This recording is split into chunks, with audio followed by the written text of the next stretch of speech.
Oh, I'm out here working out, exercising in all this weather. I'm a man over 50. What am I supposed to be doing? I wish I could get some help. Well, sir, your wish has been granted. Hello, it's Channel Dad Bryon Lape, reading you yet another article on fitness, and this one kind of geared toward men over 50. So let's see what it is. I know what I do for fitness over 50 now. Obviously, with the lockdown, gyms are closed, so lifting heavy weights has been a little bit on the back burner where I've done other things. Walk the dogs a bit more, do some bench press, dumbbell curls and all that other kind of stuff with the weights I've got. I make do with what I've got. So let's see what they have here. This is by Abigail Barronian, I guess. Barronian.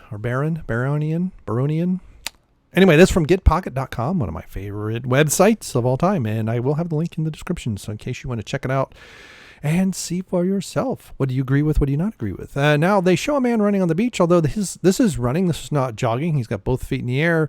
Looks like he's got a good pace. Got some good arm movement. He does have some good muscle development. And I'll say he's in his probably mid-50s based on the amount of hair he's got and amount of gray. But that's just my guess. It's no secret that our bodies change as we age. No kidding. Muscle mass and strength decline. It takes longer to recover from hard efforts. Absolutely. And our capability to handle high training volumes can diminish. Again, this is why I switched to more of a 5x5 approach. On top of that, mobility decreases and we become more prone to certain injuries. When an older athlete stops training, their fitness deteriorates significantly quicker than it did when they were young. And actually, this is also true even when you are young. It's just amazing how long it takes to really get in shape and how quickly you can lose it. It's like 6 weeks to really get there and like a week or two at most to lose most of it. Your training needs don't change as you get older. They don't. You still want to build cardiovascular capacity, strength, and functional mobility. And if you build strength correctly, you will build cardiovascular capacity. Now, I wonder what they mean by this. Lots of times people mean endurance, and this would be a running, so you can go forever. It's not necessarily cardiovascular health oriented as so much it is the types of muscles you have and the way that they maintain energy. But the way you approach these goals seems to be tailored to the individual, depending on your current fitness level. Absolutely. Everybody's a little bit different. So increase the volume. The foundation for any training program, no matter how old you are, is volume. It's not true. The training priority is restoring functionality in a safe and graduated manner, particularly for individuals who have been sedentary for it. Now, okay, this is one of these things that you should think of a curve. In other words, your volume's going to go up as you start to kind of get strength, get everything going again. But when you're older, especially men, too much volume is going to give you too much cortisol, which is going to end up being, that's a stress hormone. You're going to end up with too much estrogen. So if you start waning the volume off, but increasing the weight, so maybe go from sets of 15 to sets of 12 to sets of 8, maybe sets of 5, depending on the exercise. Some muscles just don't respond to heavy. You have to do volume. Particularly for individuals who have been sedentary. Okay, so I just said that. So this is CrossFit coach. That's a typical answer from a CrossFit person, but it's better than nothing. Develop CrossFit Specialist Master's Training Program geared toward middle-aged athletes. Matt Owen, a Jim Jones certified. Okay, so echo the sentiment. We need to really build that base of general physical preparedness in order to build our stuff on top of it. Strength, power, sports-specific movement. And be careful with sports-specific movement. Many times people want to do that and then put a lot of weight on it, and then they end up injured. You're going to value volume, 1 to 2 hours of work every day, 1 to 2 hours. Now, they just got done saying it's going to take longer to recover, and now they want you to 2 hours. Hey, I don't think so. Over anything else, at first, it's a lot easier to get strong when you're able to tolerate more work, more time lifting weights, and you're able to recover faster than if you just put it in and make you start lifting heavy. Well, there is some, especially for lifting heavy, you need to lift properly first. And so that's going to be lighter weight and higher volume. But there are times, depending on where someone is, just lifting the 45-pound bar might be heavy for them. So that's fine. Address problem areas right away. Absolutely. Injuries need to be treated as a case-by-case basis with guidance from a doctor or physical therapist. But Owen shared some general training tips for a physical therapist. They won't get you better. A doctor might. It depends on what they've been reading. A lot of physical therapists, like dietitians, the data that they're dealing with is 20 years or more old. And so they're way out of date. But you get a sports medicine doctor who is up on the latest training and latest surveys and studies, and there's a lot of things with that. Most common injuries, knees, lower back, and oftentimes, oddly enough, the lower back injuries is not that their back is weak, it's that their core is weak. It's actually the front side. People forget that. And shoulder injuries, yep, that's a rotation. Shoulder is a lot of rotating, and that joint gets really and it's easy to impinge with goofy movement. Generally, knee and lower back issues come from a weakened posterior chain. Yep, glutes, hamstrings. That's in general to address the back. I would say the knees in particular. Owen recommends movements like Romanian deadlifts and reverse hypers. I used to really love reverse hypers, and I'm not so sold on them. The thing with the reverse hypers is you got to do them on the reverse hyper machine. You try to implement anything else, you're actually just injuring yourself. You don't realize it when you're younger. So if you have a reverse hyper table, now what that means is you lay on a table, instead of saying it'd be in a hyper extension where you start off straight and then you slowly bend at the waist and pull yourself up, and maybe you add weights to that. The reverse hyper, you start in a flex position, and so you start like looking like an L, and then you rise yourself up to straight, and so that resistance is only on that up part. And then you also can do it with where you do your lower body. So it depends on the table. Some you do your upper body and you start in an L and you go to flat. The other ones, you start in an L, but it's your legs that are dangling, and you pull your legs up. But I've tried doing that type of reverse hyper and doing other things, and it just doesn't work right. For knee pain, it's all about balance, strengthening your hamstrings to get the chain. Now, I will say this, disproportionately strong quads, that right there overcomes. That right there is what happens. In particular, if you've been doing squats and you've not been going to at least parallel or lower, it's very easy to, or if you're doing leg extensions, a lot of heavy leg extensions, it's really easy to get really strong quads, and then the rest of you can't happen. So if you do that, I would say do some squats to parallel, and then even if it's just body weight, and then do some leg curls. Leg curls, especially the lying leg curl, the seated leg curl is useless, but the lying leg curl slowly will really help, and that'll actually help your lower back, similar to the reverse hyper. Balance is also key for shoulder issues. Owen will assess the upper back muscles to gauge which ones might be overcompensating, which need to be strengthened. Now that is a good thing.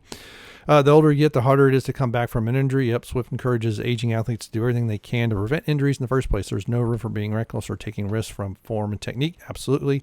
You have to, and that's interesting coming from a CrossFit person, since that's where most people, but most people that train, that aren't necessarily part of, let's say, football, basketball, or whatever, they get injured. It's CrossFit. It's amazing. Because they're just throwing weights around, and when they're young, they can get away with it, and then they suddenly get in their late 30s, early 40s, and holy cow, what in the world did I just do? Make smart choices and back off when the body doesn't feel right. Yep, absolutely. Listen to your body. Do not be a hero in the gym. You'll be in trouble. Establish your routine. Swift is committed to debunking the idea that older athletes shouldn't train hard or with intensity. I don't know who says that. In fact, Mark Ripto has done he's done some things where he's had people in their 80s and 90s who he's strengthened them and gotten rid of their walkers and everything else. So in fact, strength training is arguably the most important part of maintaining fitness. Okay, so now we're getting to the meat and potatoes. We went through all the other nonsense. This is really where we should start. It is the absolute most important part. So the high volume is to get you used to a routine, used to doing something, getting your form right, then you go heavy and you lower the volume. It's also sacrificed but it's often sacrificed in favor of cardiovascular exercise, right? Getting on treadmill is easy. Doing squats is harder, but I guarantee you do squats right, you're going to get your cardiovascular exercise at the same time. We need to keep people training hard and consistently. We just need to do so showing greater care and being more conservative with loading patterns and intensity. Older athletes need to be physically challenged, just like absolutely within their limits and knowing who you are. Both Swift and Owen recommend a training program that focuses on compound exercises, absolutely multiple joint movements. So this is your big movements. So squats, bench press, overhead press, or just known as the press, deadlift, very important. Now you could also do hanging cleans and things like that. That starts to get, or cleans off the floor can also, because you have to hold that in a front squat position you're in a squat with the front squat position all the way down. This isn't all that different from a workout that either trainer might recommend to a younger athlete, but the key distinction is recovery time. Absolutely. So there you go. Regardless of intensity or volume, establishing a regular routine and sticking to it. Don't stop training ever. That's for sure. I know right now it's really hard with everything locked down the way it is. But it's considerable harder to get back. Invest in your recovery. As you age, your body bounces back. Okay, how many times they're going to have to say the same thing?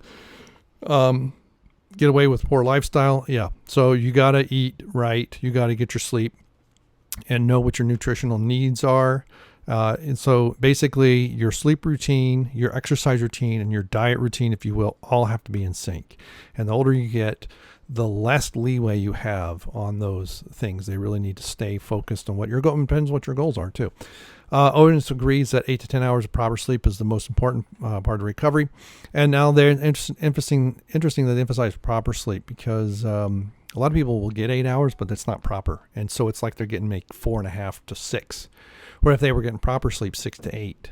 This is why I think Arnold he always talks about 6 hours, but he knows how to sleep properly.